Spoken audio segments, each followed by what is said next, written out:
기도하고 금요 집회 시작하도록 하겠습니다. 사랑과 은혜의 하나님, 저희가 또 바쁜 일상을 살아가다가 이렇게 주님 앞에 모였습니다.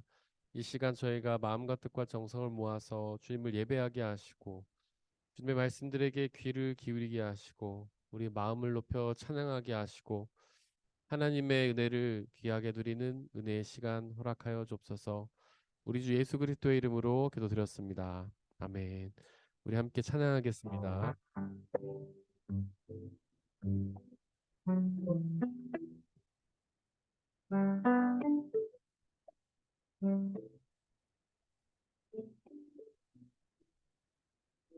예수 아름다우신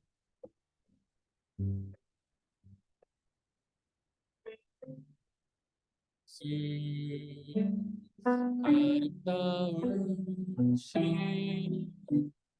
위대하신 주 아래 주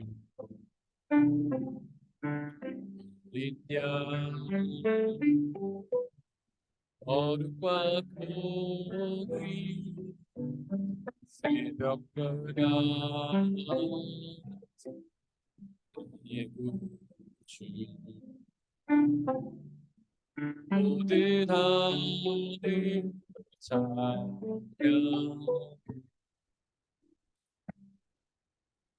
모든 마음이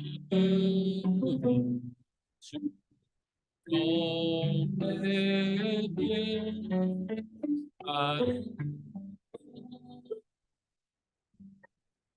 놀라우신 모든 이름보다 높은 이름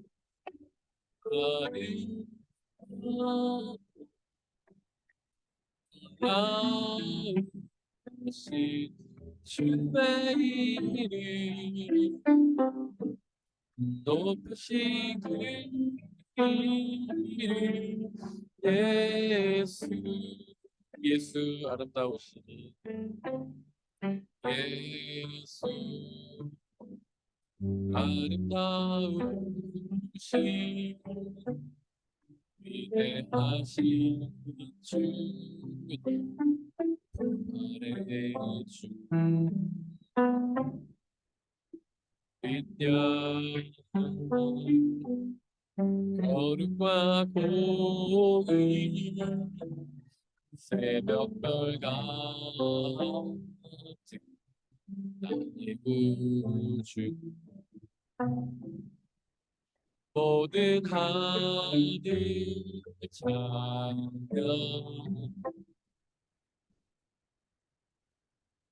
모든 마음이 주 경배 아름답고 놀라우신 모든 이름보다 높은 이름 아름답고 놀라우신 주의 이름 높으신 그 이름 예수 예수 아름다우신 예수 아름다우신 위대하신 주 아래 주 위대한 거룩과 공의 새벽별 같은 예구주 모든 하늘 찬양해 모든 마음은 주 경배해 아름다운 나으신 모든 이를 높으리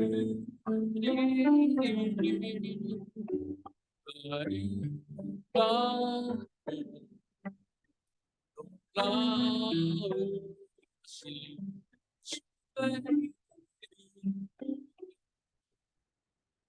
주의 예수 아름답고 놀라우신 아름다우신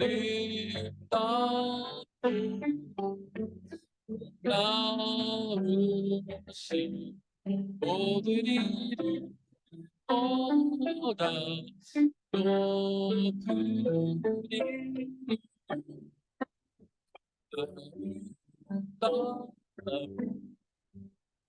아름다우신 주의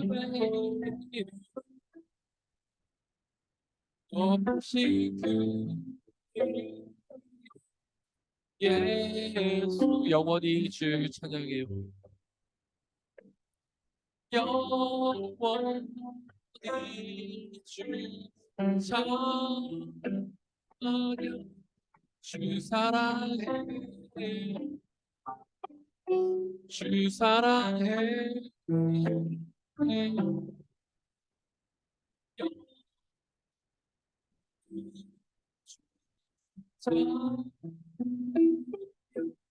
주 사랑해 주 사랑해 아름답고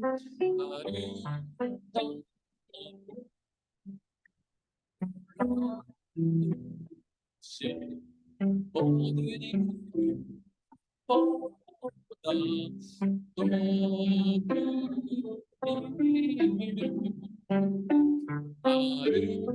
아름다운 놀라우신 주의 이름 높이시는 이름 예수 이 시간 함께 기도하길 원합니다. 오직 우리 주 예수 그리스도만을 찬양하며 오직 예수 그리스도만을 집중하며 그분만을 높여드리길 원합니다. 지금 우리 마음속에 가득 차 있는 것들이 무엇입니까? 예수 그리스도인가요? 아니면 다른 것들인가요?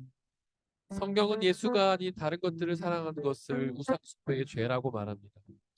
특별히 이 시간, 이 예배의 시간, 우리가 예수 그리스도만을 기억하며 그분께만 집중하며 그분만 높이게 해달라고 성령 하나님 우리와 함께 계셔 주셔서 우리가 오직 예수 그리스도만을 기억하고 집중하며 예배해 달라고 이 시간 함께 기도하겠습니다.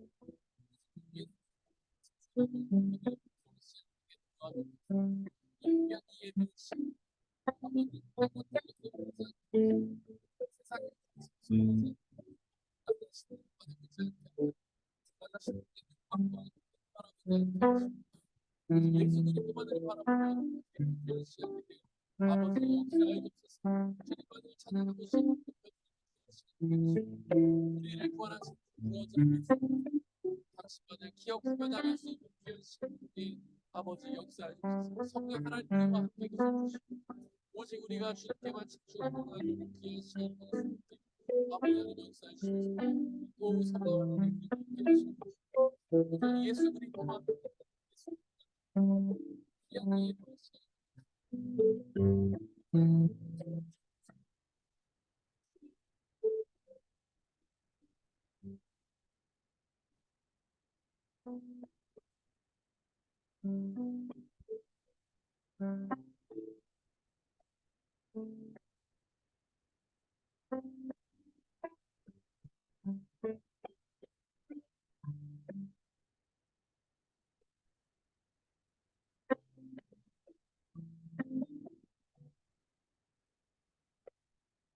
성자의 귀한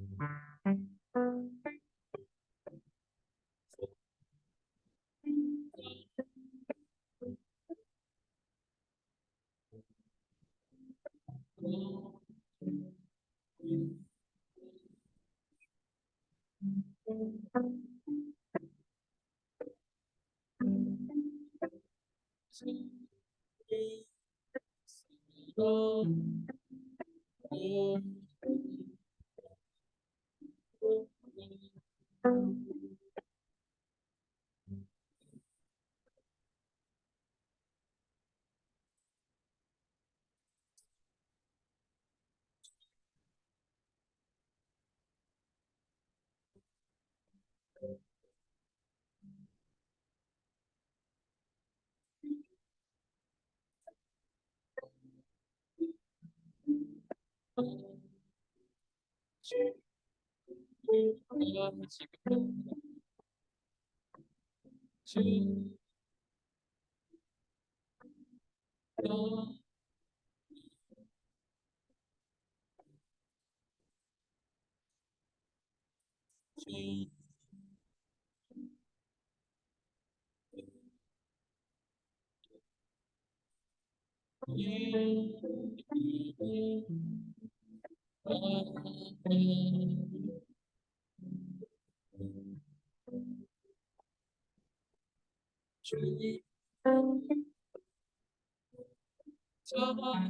사랑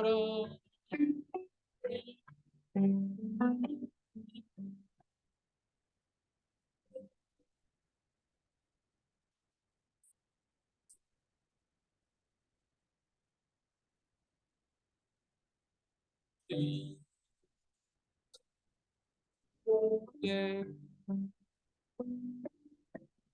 주 십자가 나를 지고 십자가 믿어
땅 위에 오신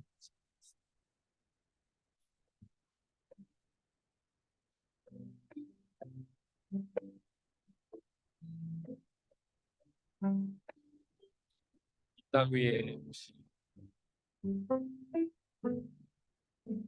이 땅 위에 오신 하나님의 본체 십자가에 달리사 우리 죄 사하셨네. 하나님이 그를 지극히 높여 모든 이에 뛰어난 이름을 주사 우리 예수 이름 앞에 절하고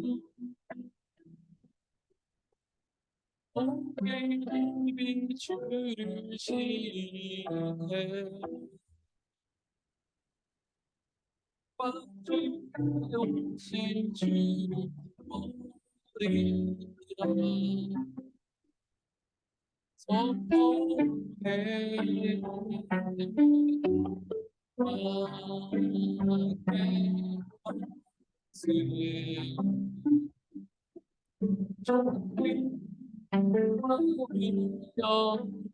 찬양해 왕의 만세 주 예수 하나님 우리 고대하네 우리 고대하네 주님 오실 그날 다시 사신 왕의 영광 이 땅을 비추네 사단의 권세는 주 앞에 무너져 생명과 진리의 주권세 가장 높도다 우리 예수 이름 앞에 절하고 우리 주를 신뢰해 광주의 보실 주를 보리라 선포해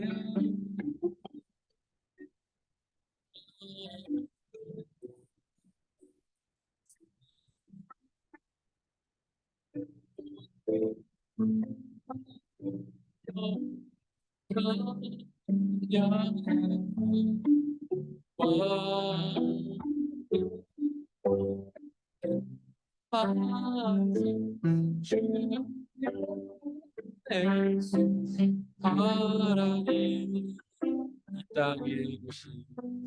이 땅 위에 오신 하나님의 본체 십자가에 달리사 우리 죄 사하셨네 하나님이 그를 지극히 높여 모든 이름 위에 뛰어난 이름을 주사 우리 예수 이름 앞에 절하고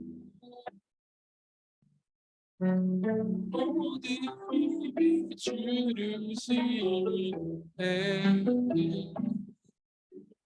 영광 중에 오신 주를 버리라 선포해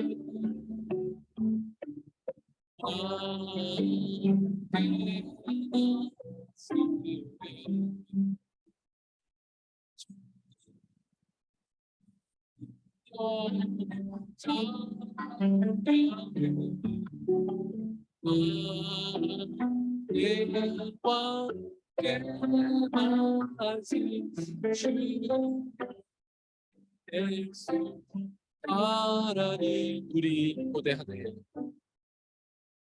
우리 고대하네 주님 오실 그날 다시 사신 왕의 영광 이 땅을 비추네 사단의 권세는 주 앞에 무너져 생명과 진리의 주권세 가장 높도다 예수 이름 앞에 절하고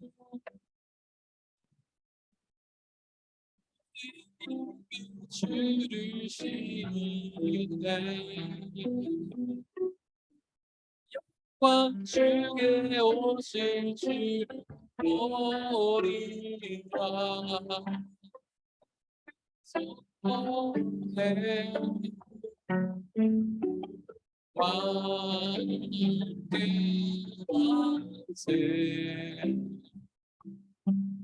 존귀와 위엄을 찬양해 왕의 왕께 만세 주의 예수 하나님 이 땅 위에 오신 이 땅 위에 오신 하나님의 본체 십자가에 달리사 우리 죄 사하셨네. 하나님이 그를 지극히 높여 모든 이름 위에 뛰어난 이름을 주사 예수 이름만 절하고 모든 이름 주르시네 영광 주에 오실 주 보리라 선포해 왕의 만세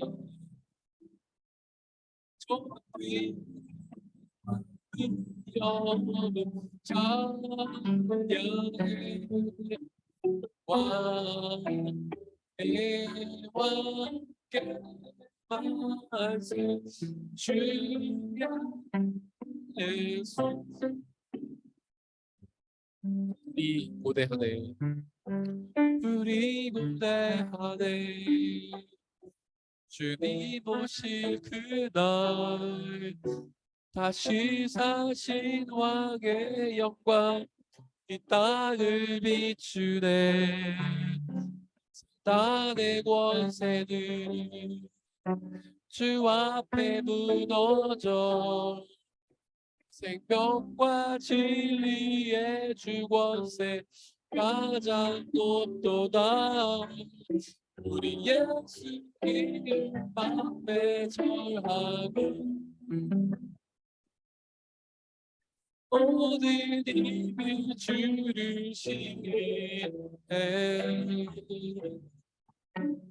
영광 주게 오실 주를 보리라 선포해 왕의 말씀 존귀와 위엄을 찬양해 왕의 만세 주의 예수 하나님 왕께 만세 왕께 만세 존귀와 위엄을 찬양해 왕께 왕께 만세 주의 예수 하나님 주님 제 마음이 너무 두려서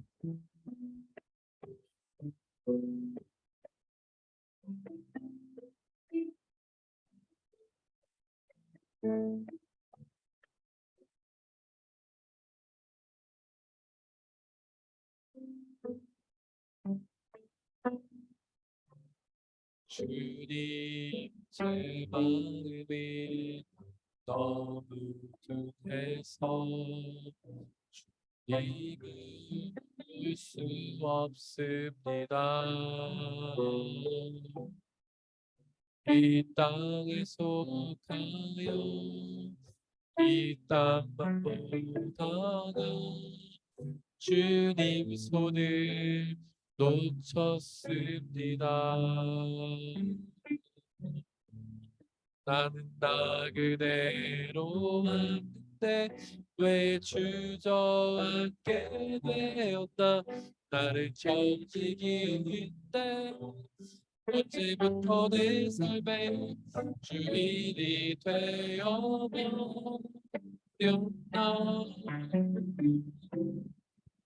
믿음이 없이 기쁘시게 못하다니 고된 쓰고도 헛될 뿐이라.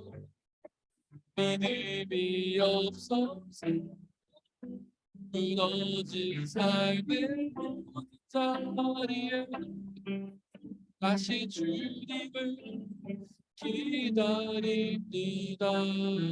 주님 제 마음이 주님 제 마음이 너무 둔해서 주님을 볼 수 없습니다.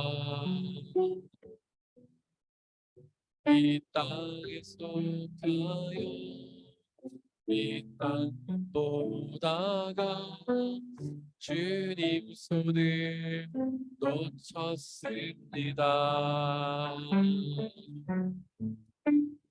나 그대로 왔대 왜 주저앉게 되었나. 나는 정직인데 언제부터 내 삶의 주인이 되어버렸나.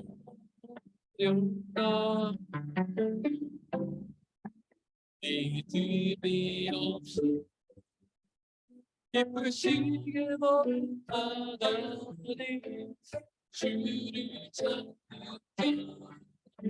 반드시 만나니 믿음이 없어서 무너진 삶의 모든 자리에 다시 주님을 기다립니다. 주님 제 마음이 너무 둔해서 주님 제 마음이 너무 둔해서 주님을 볼 수 없습니다. 이 땅에서 가요 이 땅만 보다가 주님 손을 놓쳤습니다. 나는 나 그대로 왔는데 나는 나 그대로 왔는데 왜 주저앉게 되었나. 나를 정직인데 언제부터 내 삶의 주인이 되어버렸나.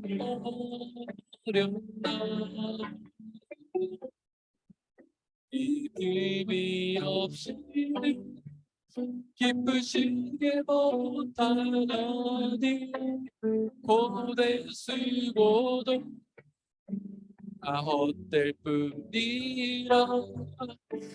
믿음이 없어서 무너진 삶의 자리에 다시 주님을 기다린 믿음이 없이는 믿음이 없이 기쁘시게 못하나니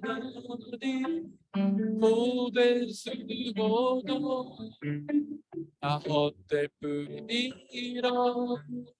믿음이 없어서 무너진 삶의 자리에 다시 주님 기다립니다. 우리가 이 시간 함께 기도하길 원합니다.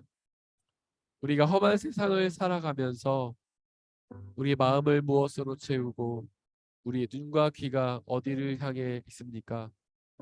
물론 세상의 삶이 더욱 시간적으로 많기 때문에 우리의 눈과 귀는 세상을 향할 수밖에 없을 것입니다. 그러나 이 시간, 다시 이 예배의 시간, 우리의 마음을 주님으로 채우고 우리의 눈과 귀를 주님으로 향하여 우리가 온전한 믿음을 가지게 해달라고, 그 믿음을 통해 우리의 삶이 회복되게 해달라고, 우리의 삶이 무너져 있고 힘들어져 있는 그 모든 것들이 다시 믿음을 통하여 하나로 회복되게 해달라고, 이 시간 선포되는 말씀을 통해 우리가 예수 그리스도를 더욱 알아가며 그분만을 믿고 의지하며 그분을 향해 우리의 마음과 귀를 향하고 우리의 모든 시선을 그분을 향하게 원한다고, 성령의 충만함으로 우리를 도와달라고 이 시간 함께 기도하겠습니다. 하나님, 이 시간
하나님, 이 시간 간절히 기도합니다. 저희의 힘으로는 불가능하오니 성령 하나님 우리 가운데 역사하여 주시고, 하나님을 향하지 못하고 세상의 것들 향했던 우리의 모든 시선과 눈과 귀를 주님께로 돌려주시고, 주님이 아닌 것들로 채웠던 우리의 마음을 다시금 주님으로 채워주시고, 말씀을 통하여 우리를 깨우치시고 변화시키셔서 주님께로 더 가까이 가게 하시고, 오직 주님을 믿고 의지하며 나가는 귀한 시간, 주님 앞에 온전히 나아가 주님으로 우리를 가득 채우는 귀한 시간으로 인도하여 주옵소서. 오직 주님의 말씀이 선포되게 하여 주시고 말씀을 가로막는 모든 세력들을 물리쳐 주옵소서. 우리 주 예수 그리스도의 이름으로 기도드렸습니다. 아멘. 또 이렇게 바쁜 일주일의 일상을 잘 살아가시고 주님께로 예배하러 나오신 여러분들을 주님의 이름으로 축복합니다. 저희가 계속해서 누가복음을 나누고 있는데 이제 1장 3절 말씀을 나누려고 합니다. 우리 3절 말씀이 띄어져 있죠? 우리 함께 읽겠습니다. 시작. 그런데 존귀하신 데오빌로님, 나도 모든 것을 시초부터 정확하게 조사하여 보았으므로 각각의 그것을 순서대로 써 드리는 것이 좋겠다고 생각하였습니다. 아멘. 이제 성경책에 보면은 보통 저자들이 기록되어 있는 경우가 있죠. 없는 경우도 많습니다. 뭐 내가 썼는데, 이렇게 대부분의 경우는 거의 저자가 없다고 보시면 돼요. 근데 이제 아주 드문 경우에 저자가 써 있는데, 나 이사야의 글, 뭐 나 예레미야의 글 이렇게 쓰기도 하고. 근데 누가복음에는 뭐 내가 누가가 썼다 이런 기록이 나와 있지는 않습니다. 우리가 누가복음의 정황상 의사였고 아주 역사적으로 밝았던 사람이 썼는데, 그게 성경 속의 인물들을 찾아보니까 누가였기 때문에 누가라고 우리가 추정하는 것뿐이죠. 근데 이 누가복음에는 특징적인 것이 수신자가 써 있다는 거예요. 거의 성경 전체를 통틀어 봤을 때 수신자가 써 있는 경우는 없습니다. 야, 누구를 향한 복음, 누구를 위한 복음, 이런 건 거의 없어요. 우리가 마태, 마가, 누가복음, 요한복음이라는 이름이 붙어 있는데, 그것이 마태가 썼기 때문에, 마가가 썼기 때문에, 누가가 썼기 때문에, 요한이 썼기 때문에 그런 이름이 붙어 있다고도 볼 수 있지만은, 사실 학자들이 볼 때는 저자가 불분명한 경우가 있어요. 대신 이런 이름이 붙은 이유는 그 분이 속해 있는 공동체라는 뜻으로 이름이 붙어 있는 거예요. 마태복음은 마태가 썼다라기보다는 마태가 속해 있던 공동체에서 같이 보던 성경책이라는 뜻이에요. 누가복음은 누가가 속해 있던 공동체가 같이 보던 성경책. 요한복음은 요한이 속해 있던 공동체가 보던 성경책. 바울이 쓰던 바울이 쓴 성경도 비슷하죠. 로마서, 로마 교회에 보내는 편지. 고린도 전서, 고린도 교회에 보내는 편지. 데살로니가 전서, 데살로니가 교회에 보내는 편지. 거의 대부분 수신자가 이렇게 교회나 공동체인 경우가 많습니다. 근데 이 누가복음 아주 특징적으로 이름이 나와요. 존귀하신 데오빌로. 그러니까 한 사람에게 썼다는 거죠. 우리가 누가복음과 사도행전을 두 개의 책으로 보거든요. 근데 사실 원래 누가가 성경을 기록했을 때는 뭐 누가복음, 사도행전 이렇게 이름을 붙인 게 아니에요. 이 책을 보다가 나중에 신학자들이 혹은 뭐 목회자들이 모여서 회의를 통해서 이름을 붙인 거예요. 원래는 하나의 책이고 예를 들면 상하권이었던 책을 사람들이 나중에 이름을 붙인 거예요. 그래서 누가복음과 사도행전. 근데 보면은 수신자가 사도행전의 수신자도 똑같아요. 데오빌로예요. 누가복음은 누가는 누가복음과 사도행전이라는 이 두 개의 책을 딱 한 사람을 위해 기록한 거예요. 존귀하신 데오빌로. 이 존귀하신 데오빌로가 누구냐라는 것에 대해서는 굉장히 이제 논란의 여지가 많습니다. 논쟁이 많아요. 여기 보면 이제 존귀하신 데오빌로님이라고 돼 있는데 이 존귀하신이라는 말을 이제 그 헬라 원어로 보면 크라티스토스라는 말이에요. 크라티스토스.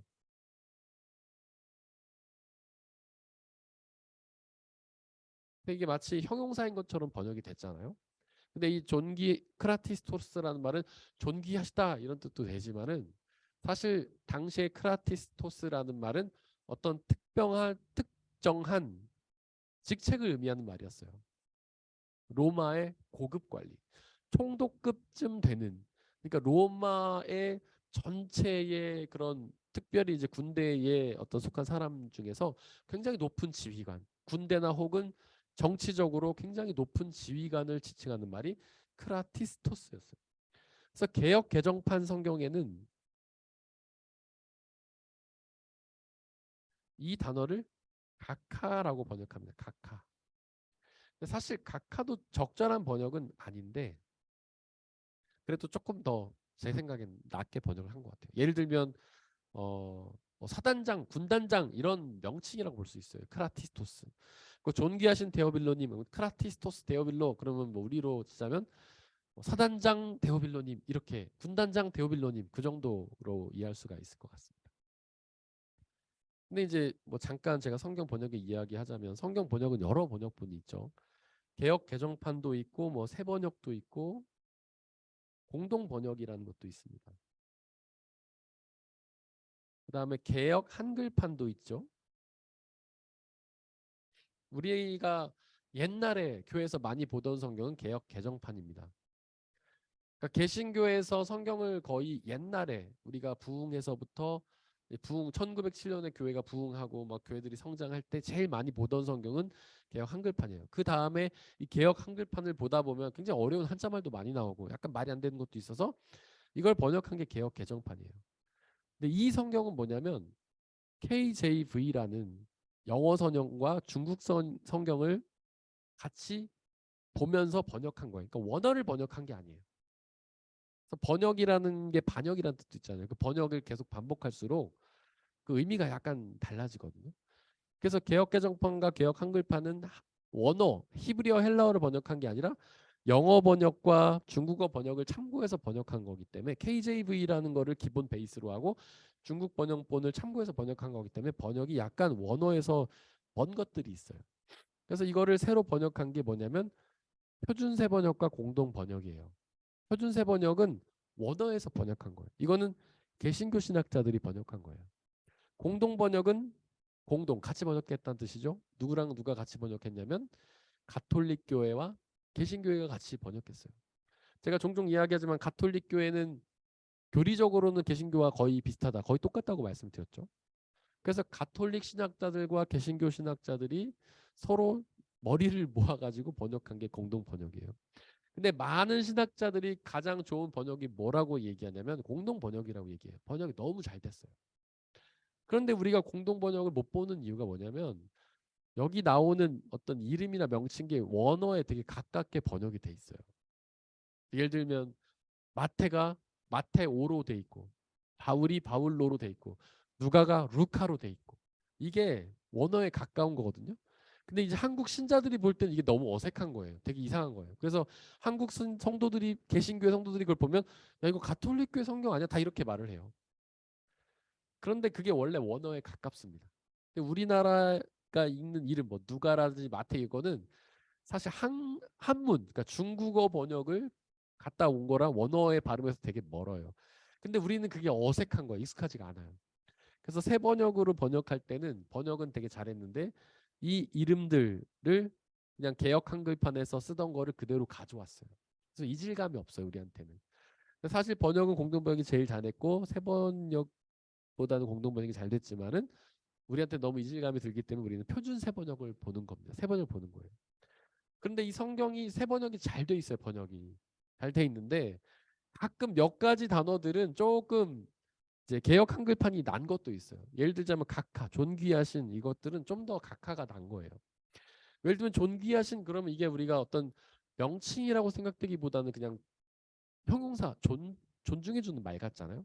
근데 오히려 각하가 좀 더 번역에 가깝다. 그래서 여러분들에게 추천을 드리는 거는 성경을 보실 때 이제 그 모든 성경을 다 펴놓고 읽으면 좋겠지만 그렇게 하면은 책도 다 필요하고 어렵잖아요. 근데 요즘에 인터넷 시대니까 공동 대한성서 공회 사이트에 가시면은 최대 3개까지 본문을 펴놓고 비교하면서 읽을 수 있어요. 그리고 3개를 다 펴놓고 읽으시는 거예요. 그래서 한 화면에 개역 한글판, 개역 개정판, 새 번역, 공동 번역을 펴놓고 읽으시면은 서로 의미가 굉장히 차이 나는 것도 있고 그래서 굉장히 의미를 폭넓게 이해하실 수가 있어요. 거기서 좀 더 업그레이드를 하고 싶다 그러면 KJV하고 루터 번역 성경까지 펴놓고 같이 읽으시면 제일 좋고 여러분들이 성경 읽을 때 이렇게 읽으시면 더 좋다. 어쨌든 존귀하신 데오빌로는 로마의 고급 관리일 거다. 거의 총독급. 그러니까 빌라도 정도 되는 총독급의 고위 관리일 것이라는 거죠. 총독이 굉장히 높은 관리인 건 아시죠? 그 로마라는 나라가 굉장히 커가지고 다른 나라를 다 흡수해서 이렇게 식민 지배를 하고 있었지 않습니까? 총독은 어떤 사람이냐면 로마가 전쟁을 해서 이겨서 병합한 나라 거기를 다스리는 존재가 총독이에요. 그러니까 로마의 나라의 본국을 다스리는 거는 황제라면 로마가 지배하고 있는 식민 지배, 피식민 지배 국가를 다스리는 것은 총독이에요. 굉장히 특이한 것은 원래 황제들은 세습이란 걸 하지 않습니까? 중국의 황제도 마찬가지고 다른 나라 황제도 황제가 있으면은 그 아들에게 물려주고 아들에게 물려주고 아들에게 물려주고 그러잖아요. 로마도 나중에는 그렇게 세습이 되는데 이때 당시만 해도 로마의 황제는요 선출이었어요.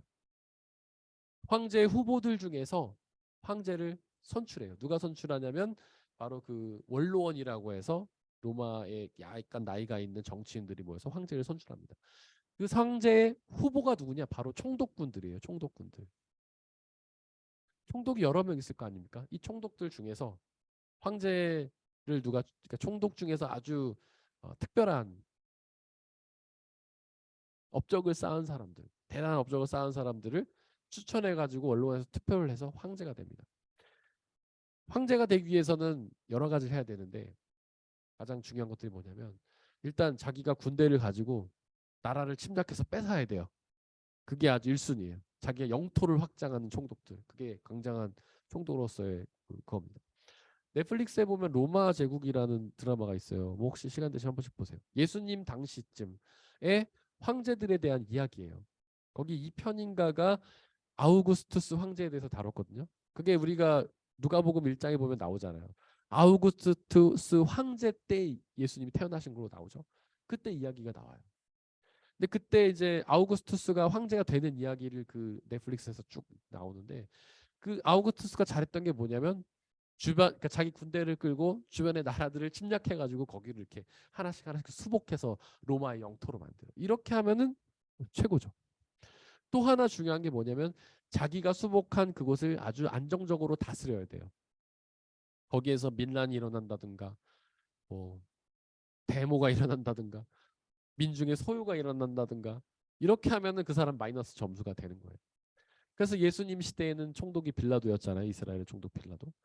그가 예수님을 죽인 이유가 뭡니까? 자기는 죄를 발견하지 못했다고 했어요. 예수님은 사형할 만한 죄를 발견하지 못했다. 당시에 로마가 십자가에 매달아서 사람들을 사형할 수 있는 권리는 바로 그가 사회 소유죄를 일으켰을 때예요. 백성들을 막 동요시켜가지고 로마에 대항하는 죄를 졌을 때 로마의 황제는 총독은 사형을 시킬 수 있어요. 근데 예수님은 그런 죄를 짓지 않았잖아요. 그래서 빌라도는 예수님에서 죄를 찾지 못했다 했는데 사람들이 막 소리를 지르면서 예수를 죽이시오, 예수를 죽이시오 하니까 아 이러다 밀란이 일어나면 내가 마이너스 점수를 받고 총독에서 밀려나는데 나 이제 황제가 될 수 없는데 그래서 예수님을 죽게 만든 것 아니겠어요? 하여튼 존귀하신 데오빌로라는 사람은 총독 정도 급의 굉장히 높은 관리였다는 거예요. 이 한 사람을 위해서 누가는 그 엄청난 성경을 기록한 겁니다. 자기 물론 누가복음을 기록해서 데오빌로라는 사람도 받고 누가복음 공동체도 받지만 애초에 기록 목적이 그 한 사람을 위한 거였다는 거예요. 한 사람을 변화시키기 위해서 누가는 그 엄청난 양의 자료를 모으고 성경을 썼다는 겁니다. 전도는 이렇게 하는 거라는 거죠. 복음은 이렇게 전하는 거라는 거예요. 한 사람을 위해 우리가 수많은 에너지를 쏟는 거예요. 이거 얼마나 오래 걸렸을까요? 지금처럼 컴퓨터가 있어가지고 따다다다다 쳐도 오래 걸리겠죠? 누가복음 사도행전 합하면 거의 50장 가까이 되잖아요. 그거를 손으로 일일이 썼다고 생각해 보세요. 또 당시에는 파피루스에다가 잉크로 쓰는데 이렇게 씩 번지면 싹 사라지는 그런 질이 좋지 않은 펜과 질이 좋지 않은 종이다 쓰는 거잖아요. 굉장히 오래 걸리는 일이에요. 성경을 보면 우리가 바울이 썼다고 나오지만 사실 바울은요 직접 쓴 게 아니라 말로 했어요. 누가 받아 적은 거예요. 옆에서 사람들이 바울이 쓴 편지를 자기가 쓸 수가 없어요. 이거 너무나 많은 에너지를 소요하거든요. 그렇게 그 수많은 편지를 쓸 만큼 그걸 하려면 엄청나게 노력이 필요해요. 바울에 관한 영화도 있어요. 넷플릭스에 보면은 사도 바울이 성경을 기록한 거를 이렇게 영화 드라마인가 뭘로 만들어 놓은 거예요. 그걸 보면 바울이 거기는 이제 누가가 나오죠. 바울이 감옥에 갇혔을 때 누가가 계속 감옥에 찾아와요. 그럼 바울이 말하면 옆에서 누가가 계속 적는 그런 게 나와요. 성경 그런 식으로 기록됐어요. 누가가 그렇게 기록한 거. 근데 그 수신자가 단 한 사람, 데오빌로 한 사람이라는 거죠. 우리가 전도를 할 때, 복음을 전할 때 어떻게 합니까? 우리는 이렇게 누가와 같은 열정과 에너지가 우리에게 있나요? 한 사람을 위해서 우리가 수많은 시간을 투자하고 열정을 투자하고 그렇게 복음을 전하나요? 그렇지는 못하잖아요. 사실 그냥 교회 한번 가볼래? 또 우리 교회 지금 뭐 하는데 한번 가볼래? 이 정도잖아요, 우리. 근데 우리는 이 데오빌로를 향한 누가와 같은 열정과 사랑과 마음이 필요하다는 거예요. 이때 당시에 고급 관리들 사이에서 기독교가 조금씩 퍼지고 있었습니다. 예수 그리스도를 믿는 사람들이 조금씩 퍼지고 있었어요. 그리고 나서 AD 313년, AB가 아니고 AD죠. 아노 도미니 313년에 밀라노 칙령이라는 게 내려지죠. 콘스탄티노스 황제.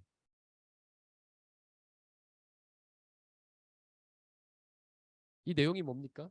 AD 313년 밀라노 칙령 때 바로 기독교를 공인해 준 거예요. 313년 이전에는 기독교는 박해받고 있었습니다.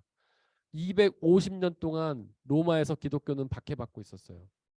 왜냐하면 로마의 공식 종교는 뭐예요? 황제 숭배 사상이에요. 로마의 황제를 신으로 섬깁니다. 어디를 가나 황제 흉상이 있었어요. 그를 향해서 흉상을 향해서 키스를 하면서 절을 하면서 나의 주님 키리오스라고 외쳤어야 했어요. 그게 주님 구원자라는 뜻이에요. 하나님이란 뜻이에요. 250년 동안 그래서 기독교는 박해를 받았어요. 왜냐하면 황제 숭배를 할 때 그 조건이 뭐냐면 로마는 자기가 어떤 나라를 수복하면 그 나라에 가서 어떻게 얘기냐면 내가 너네 종교는 인정해줄게. 한 가지 조건이 있어. 그건 뭐냐면 황제를 섬겨야 돼. 황제를 섬기면 너네 종교를 인정해줄게. 그랬어요 로마가. 그래서 황제를 섬기기 위해서는 자기네 종교도 믿어야 하지만 황제도 신으로 섬겨야 돼요. 유대교는 타협했습니다. 신약 성경 시대에 보면 유대교가 종교를 유지하잖아요. 그 이유는 그들이 황제 숭배를 했기 때문이에요. 황제도 주님이라고 인정을 했기 때문에 유대교는 자신의 종교적인 맥락을 유지할 수 있었어요. 그래서 성전에서 예배도 드리고 회당에서 예배도 드려요. 예수님 시대에 보면은 그때 아우구스투스 황제를 모두가 다 신으로 섬겼지만은 사람들이 성전에서 예배 드리고 회당에서 예배 드리잖아요. 그 이유는 유대교인들이 황제 숭배를 인정했기 때문이죠. 그들은 하나님이 유일하시다는 사실을 잠깐 타협을 본 거죠. 하지만 그리스도인들은 그럴 수 없었습니다. 오직 그 퀴리오스, 주님이라는 표현을 누구에게만 했어요? 예수님에게만 했어요. 여러분들 잘 아시죠? 베드로가 마태복음 16장 16절에서 예수님 향해서 주는 그리스도시오 살아계신 하나님의 아들이십니다. 거기서 주가 바로 퀴리오스예요. 그런 주란 단어를 아무한테나 하면 안 되는 거예요. 바로 황제에게만 했어야 돼요. 근데 베드로는 주는 그리스도시오 살아계신 하나님의 아들입니다. 도마도 그랬습니다. 부활의 예수님이 제자들에게 나타났어요. 모든 제자들이 예수님을 보고 믿었지만 그 자리에 도마가 없었죠. 도마가 야 나는 예수님의 손에 손가락을 넣어보지 않고는 옆구리와 발에 손가락을 넣어보지 않고는 내가 그분을 믿을 수가 없다. 그 여드레 뒤에 예수님이 찾아오십니다. 그 베드로에게 손과 발을 내밀면서 야 만져봐 난 예수님이야. 그랬더니 도마가 그때 뭐라냐면 주 나의 하나님 당신은 주 나의 하나님이십니다. 거기서 주가 바로 키리오스예요. 도마도 나는 이제 더 이상 황제를 주로 모시지 않을 거야. 오직 예수님만 주로 모실 거야. 그렇게 얘기를 했던 것이죠. 그래서 250년간이나 기독교는 박해를 받았어요. 근데 여러분 한번 생각해 보세요. 상식적으로.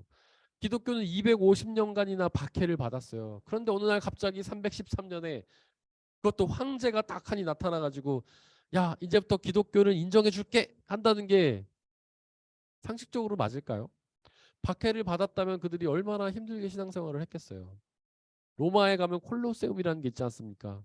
다 지하에 땅굴 파고 들어가서 거기서 예배를 드렸잖아요. 어떻게 예배를 드렸겠어요? 조용히 막 예배 드리지 않았겠어요? 누가 들을까 봐. 그렇게 은밀하게. 그리고 그들은 서로 자기가 기독교인이란 표시도 못하고 물고기 마크 그리고 다니면서 십자가 하면은 다 잡혀 죽으니까 물고기 마크 표시로 은밀하게 자신의 신앙을 드러냈잖아요. 그렇게 250년이라는 세월 동안 핍박을 당했는데 어느 날 갑자기 313년에 내가 기독교를 공인하겠다. 이게 너무 이상하지 않아요? 이것들을 학자들은 어떻게 추정하냐면 바로 이 존귀하신 데오빌로 각하를 통해서 누가가 복음을 전했고 그 누가가 은밀하게 아니 그 데오빌로가 그 높은 고위직 관리들 통해서 복음을 전했다는 거예요. 드러나지 않게.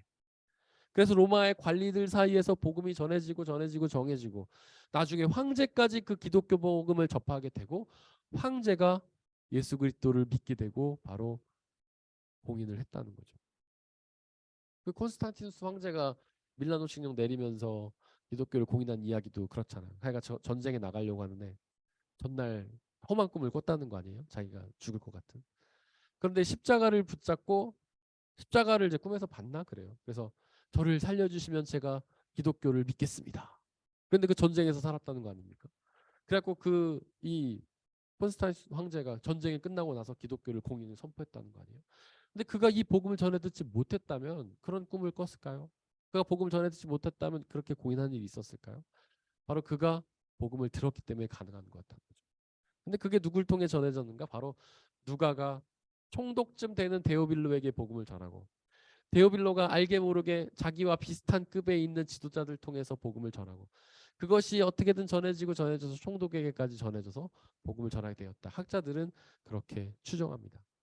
단 한 명, 단 한 명을 위해 누가가 그렇게 많은 에너지를 쏟고 노력을 쏟아서 전도했는데 그 한 명이 기독교를 공인하고 그러므로 통해서 이 로마를 통해 기독교가 전 유럽에 퍼지고 중세 시대를 지나서 전 유럽을 지나서 전 세계에 퍼지는 놀라운 역사가 있게 되었다는 거죠. 저는 복음 전할 때 큰 계획 안 세워도 된다고 생각해요. 어떤 분들 보면 자기가 동남아를 복음화시키겠습니다. 아프리카를 복음화시키겠습니다. 러시아를 복음화시키겠습니다. 저도 어렸을 땐 그랬습니다. 제가 저 선교사가 돼가지고. 근데 여러분들 예수님이 원하시는 거는 그렇게 막 대륙을 다 복음화시키는 것보다도 우리가 단 한 명 이라도 복음을 온전히 전하는 걸 원하신다고 저는 생각합니다. 여러분들 주변에 있는 가장 가까운 사람, 뭐 가족이어도 좋고 친구도 좋고 이웃이어도 좋고 그 한 명을 위해 우리가 평생을 기도하고 한 명을 위해 수많은 에너지를 쏟고 그를 위해 이 장문의 편지를 쓴 누가를 기억하면서 우리가 주변에 있는 단 한 사람, 그 가까운 한 사람, 그 사람에게 복음을 전하기 위해 우리 수많은 노력들을 하고 에너지를 쏟는 우리가 되었으면 좋겠습니다.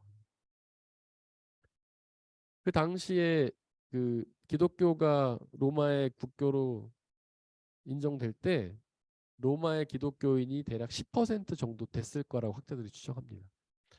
제가 얼마 전에 한 조사를 봤더니 우리나라 기독교 인구, 그러니까 기독교 인구라고 하면은 개신교, 가톨릭을 다 합친 거예요. 근데 그 기독교 인구가 한 30% 정도 된다 하더라고요. 25%, 25%. 그 중에 가톨릭이 10%, 개신교가 15%. 근데 이거는 굉장한 수치예요. 왜냐하면 2012년에 우리 개신교 인구가 얼마였냐면 22%. 2012년. 그러니까 10년 정도 사이에 7%가 줄은 거예요. 개신교 인구가. 원래 그러니까 우리나라 국민의 22%면 얼마입니까? 한 2천만 정도 되는 거예요? 1,500만? 1,000만 좀 넘죠? 제가 산수를 못해가지고. 그러니까 1,000만에서 7%가 줄었으면 얼마예요? 많이 줄었죠, 많이? 엄청난 숫자가 줄은 거예요. 여러분들 제가 한국에 있는 동기들 연락해 보면 진짜 뭐 교회가 막 깨지고 없어지고 이런 게 진짜 많고요. 네. 큰 교회는 좀 살아남았어요. 지금 사람들이 다 큰 교회를 쏠리잖아요. 작은 교회는 다 죽어버리고 주변에 있는 큰 교회들이 진공청소기처럼 다 빨아들이고 작은 교회 사라지는 그런 현상들이 되게 많이 일어나는데 그런데 그게 이제 우리 기독교만의 현상은 아니라는 거죠. 모든 종교가 다 줄고 있대요. 그러니까 종교 인구 자체가 주는 거예요. 개신교만 준 게 아니라 가톨릭도 줄고 불교도 줄고 다 줄고 있어요. 왜냐하면 사람들이 이제는 점점 뭘 신봉하냐면 과학을 신봉하는 시대가 됐다는 거예요. 어떤 비이성적이고 비합리적이라고 생각되는 그렇지 않아요. 제가 볼 때는 종교는 충분히 우리 기독교는 특별히 이성적이고 합리적이지만 사람들이 볼 때는 비이성적이고 부합리적이라고 생각하죠. 그래서 좀 더 이성적이고 좀 더 합리적인 과학을 신봉한다는 거죠. 사람들이 과학을 믿는 사람들이 많아지면서 종교 인구가 죽어준다. 저는 이런 시대에 우리 기독교 복음이 점점 줄어드는 시대에 우리는 더 한 명에 집중해야 된다고 생각합니다.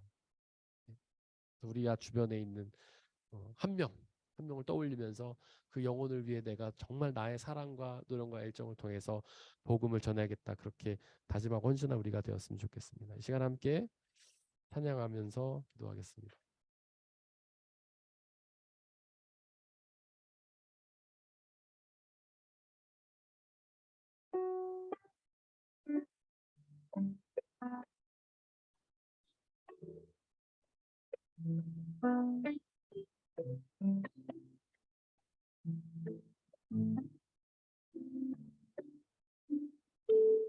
주님,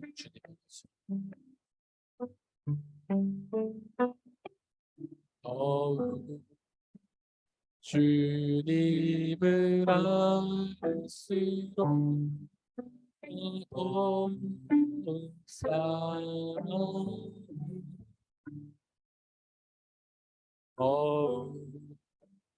귀 기울일수록 나도 사랑해 오예 주의 연수 나도 사랑해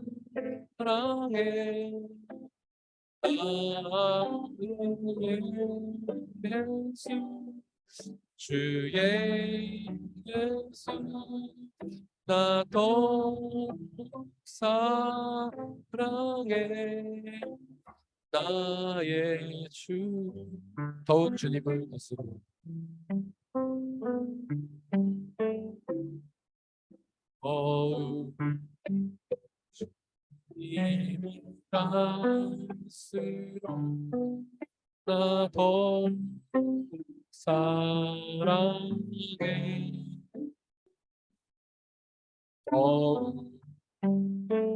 귀를 나더 사랑해 오 예수 주의 예수 나더 사랑해 나의 예수 주의 예수 나 더욱 사랑해 나의 주를 이 시간에 우리가 복음을 전해야 될 그 존귀한 그 영혼 한 분을 떠올리길 원합니다.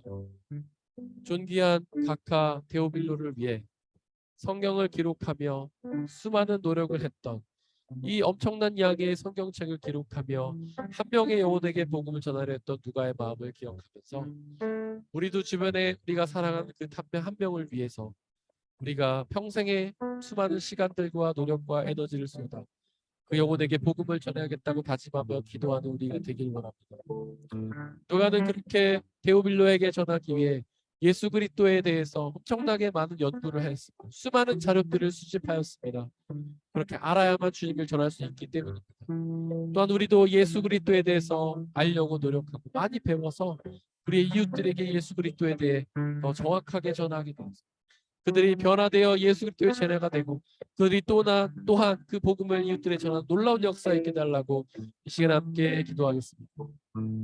사랑하는 누가가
시간 우리가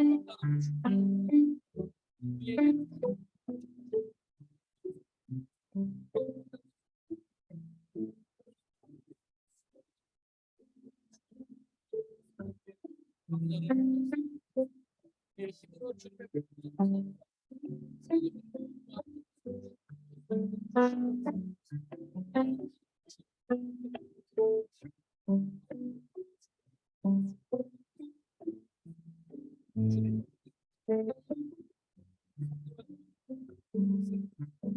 우리가 저는